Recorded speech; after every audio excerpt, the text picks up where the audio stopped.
Let's learn about a time when hymns were science, rivers were gods, and knowledge wasn't written by humans but revealed to enlightened minds. Welcome to the Vedic age, the period between 1500 BC and 600 BC, the era that formed the foundation of Indian culture, philosophy, society, and spiritual thought. Today we will journey through legends, scriptures, battles, societies, rivers, and ideas that still shape us. Let's go back almost 3500 years.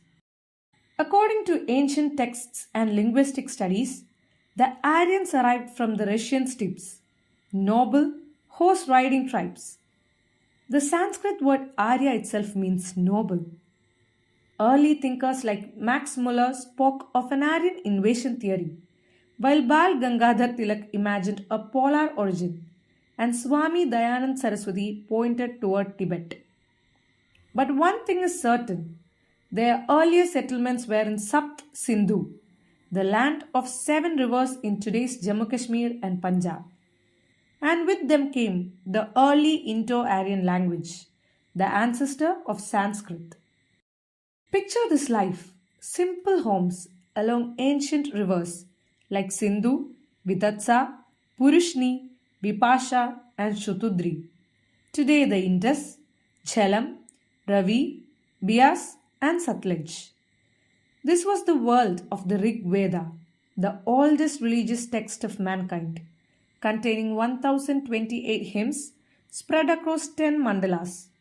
The 10th mandala introduced the famous Purusha Sukta, the first reference to the Varna system. Their lives were simple: cattle rearing, barley, rice, and pulses. Battles were fought for water, land, and cattle, including the famous battle of 10 kings on the Ravi. Their gods were natural forces: Indra, the warrior king, Agni, the fire, and Soma, the god of plants. Above all stood Prajapati, the creator. Even the sacred Gayatri mantra revealed to Vishwamitra belongs to this era. As time passed, society grew more complex, and with it emerged the Purusharthas, the 4 goals of life: Dharma, the duty; Artha, the pursuit of wealth; Kama, the desires and pleasures; and Moksha, liberation.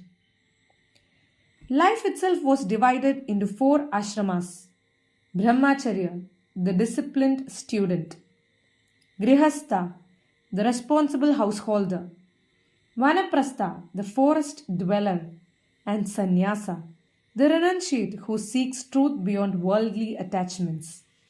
Society took shape through 4 varnas: Brahmins, the priests and scholars; Kshatriyas, the warriors and rulers; Vaishyas, the traders and farmers; and Shudras, the laborers. Marriages within the same gotra were prohibited. A small community of people is called Jana, which is headed by Rajana. Certain Janas come together to form Janapatas, which is headed by Raja. Janapatas come together to form Mahajanapata, headed by Maharaja. Mahajanapatas come together to form a Samrajya, which is headed by the Samrat. And finally, the Samrajyas come together to form a Rashtra, which is headed by a Krat. At the heart of this civilization stood its literature, divided into Shruti and Smriti. Shruti included the 4 Vedas and the 108 Upanishads. They were considered aparishaya, not created by any human, but eternal and revealed. Smriti included the Puranas and the great epics like Mahabharata and Ramayana. The Rig Veda was the oldest, sharing hymns with the Iranian Avesta. The Yajur Veda laid down rules for sacrifices like Rajasuya, Vajpaya, and Ashwamedha.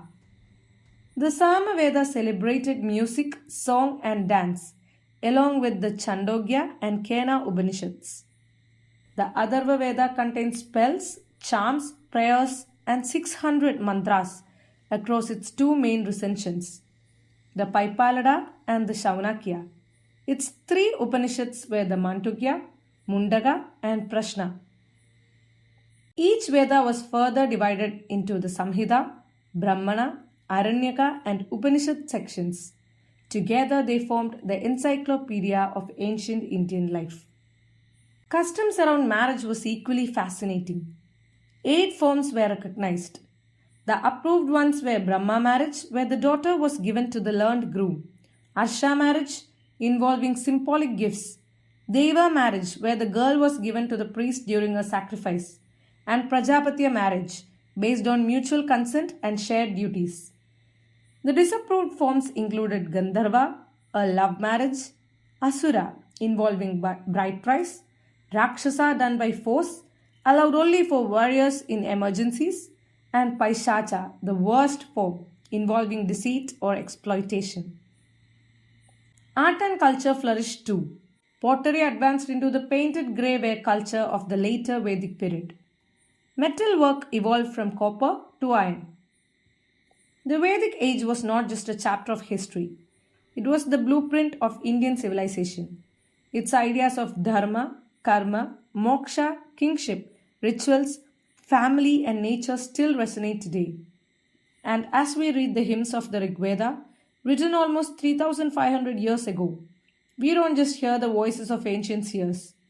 We hear humanity's first philosophical inquiries. Now let's practice some SSC previous year questions. Which Veda is considered the oldest and contains hymns called Suktas? Rig Veda. Which of the following was not a form of marriage in the Vedic period? Nikah. The Grihapati in Vedic society referred to household head. Which Vedic text is mainly associated with liturgical formulas for rituals? Yajur Veda. The Rig Veda is divided into how many mantals? 10. The term Raja in early Vedic period primarily meant chief of a tribe. Which deity is most often praised as the slayer of Ritra in Rigvedic hymns? Indra. The economic wealth in the Vedic age was often measured in cattle. Who is credited with the compilation or arrangement of Rigvedic hymns into mandalas? Veda Vyasa. Which text contains later philosophical discussions that emerged from Vedic thought? Upanishads. Thank you for listening to this journey into the Vedic age.